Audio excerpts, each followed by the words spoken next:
Hey guys, so tonight we're going to have corned beef and I'm gonna do it in my pressure cooker. It's really super easy to do. So here's the liner that goes inside the pressure cooker and I'm just gonna put it right here so we can put everything that we need inside of it. So first I'm just gonna chop up some celery. I've already washed it and I'm just going to cut the ends off and then cut it in half so it fits inside. And then we're gonna add carrots. The reason we're doing this is to just add some more flavor to it. And guys, these carrots are going to taste amazing when our corned beef is done. So don't throw them away. You're gonna wanna eat them. I promise you're gonna love it. I never have really liked carrots, at least not until I had corned beef. And then I had corned beef with carrots cooked inside the pot with them. And they just soaked up all that yummy flavor, all the juice, the beefiness. It was so good. That's pretty much the only way I like carrots though. Okay, so now I am taking an onion and I just cut it in half and took the paper off. I'm just gonna put the little halves in there. You don't need to cut it down any more than that because all you want is the flavor. These are your aromatics. Okay, here we go, right off and in. Okay, and here I have 4 crushed cloves of garlic and right in. Oh, they do not want to come out. Okay, but that's all right. I'll get the rest out with some beer. Okay. So, I always add beer to my corned beef. It adds this really great flavor and it helps break down the tendons.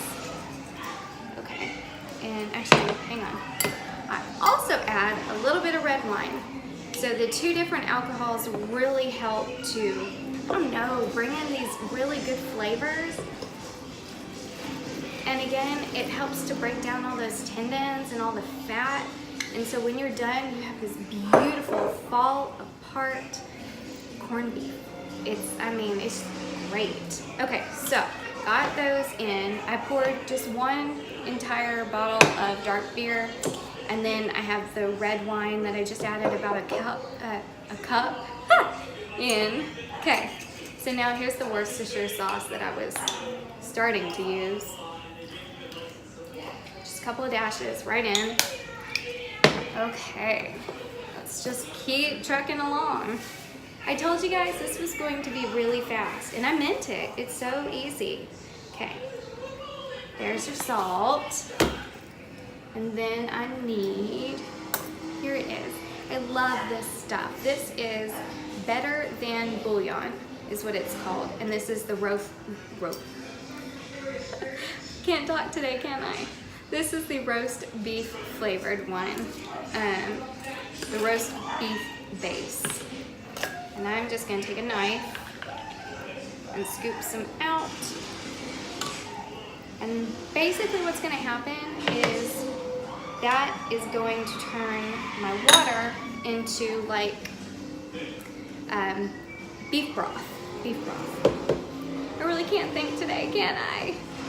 Okay, so anyway, I put that straight in, and now let's add some water.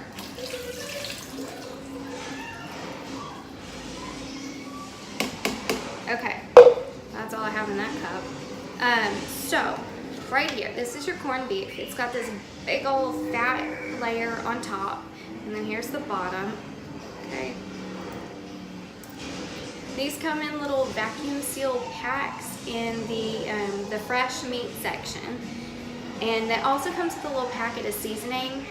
You can pour that into your pot, or you can throw it away, whichever you want.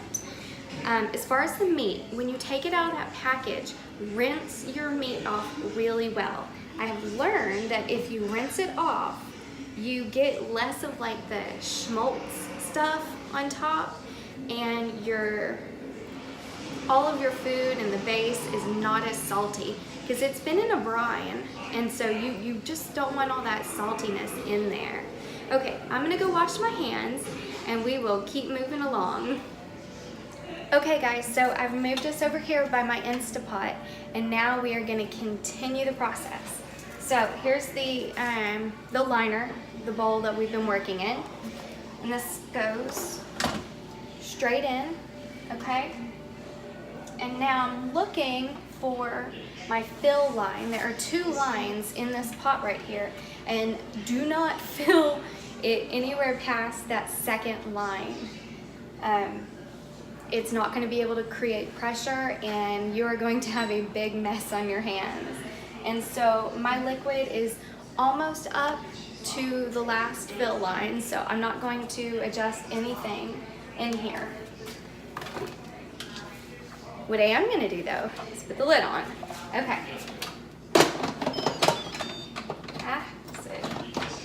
There it goes. Okay, the lid can be a little bit tricky to get on while you're learning. I actually have 2 Instapots that I work with, and their lids each go on a little bit differently. So don't worry if you have a little trouble putting your lids on.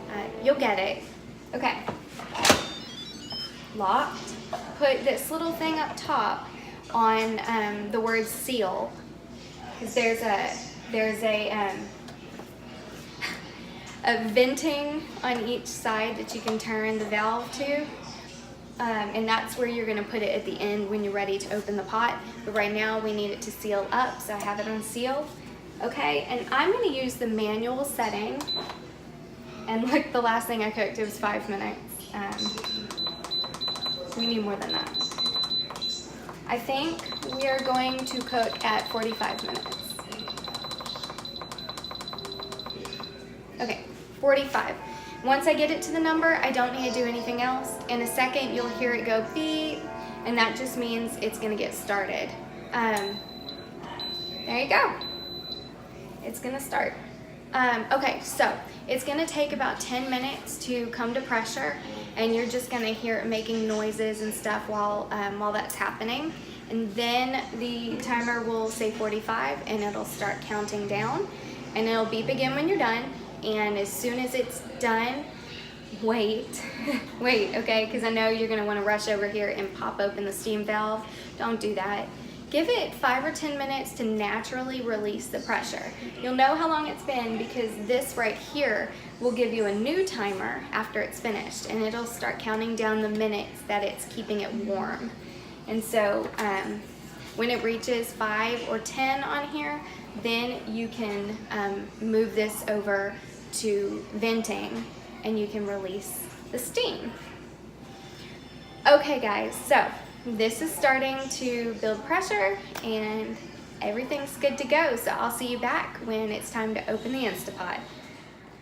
Hey guys, so welcome back. All right, it has cooked for 45 minutes and I let the pressure naturally release for 10. And now we are going to change this to venting, and it's going to release the rest of the pressure that's left in there. Okay, there it goes. I've got all the way open, and it's gonna let the pressure out, and as soon as it's done, the lid will release, and we will be able to unlock it and take the corned beef out. When we take the corned beef out, I'm gonna put it directly onto this cutting board, and I've just wrapped it in some foil. And then I'm gonna put a little piece of foil on top, and we're gonna let it rest. We need to at least let it rest for 10, 15 minutes, and just let it cool down a little bit. And that's really going to help us be able to cut it well and to keep all those yummy juices inside. Okay, so I think it's gonna be another minute or so until this is done releasing that pressure. So we'll come back and try again as soon as it's done. So it is done releasing pressure, and we should be able to open the lid now. There it goes. Ooh, look at that. Hot, hot, hot. Watch your hands, watch your arms, don't get burned. Steam is very hot. Okay. I'm just gonna put the lid down. The lid is hot too, be careful. All right, so look at the carrots, they're cooked through, beautiful. Okay, let's pull out the corned beef. Just take some tongs and get right under it, and there you go. Right on to whatever you're gonna use for it to rest. Like I said, I'm using a cutting board covered in foil. Why is it covered in foil? I don't know. That's what I just did. Anyway, so yum. This looks really good.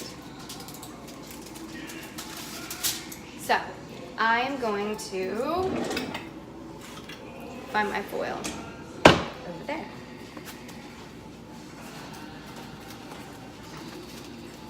Okay, got the foil, and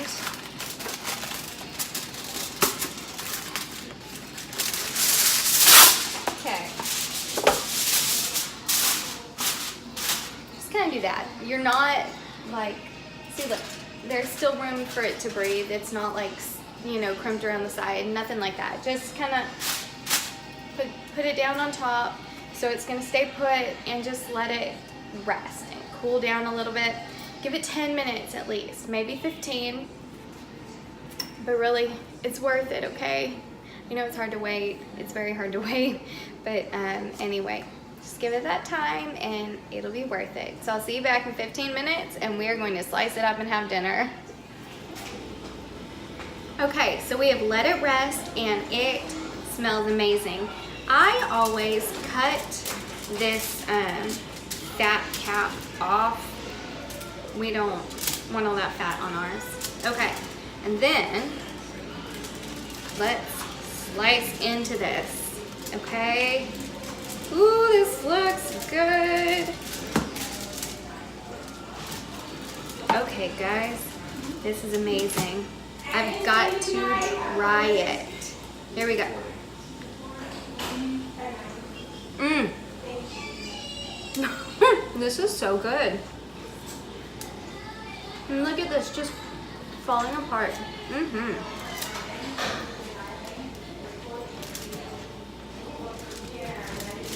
Okay, this is absolutely amazing. I am so happy with it. Guys, you have got to try this. It was so simple to make, it was really quick, and it tastes wonderful.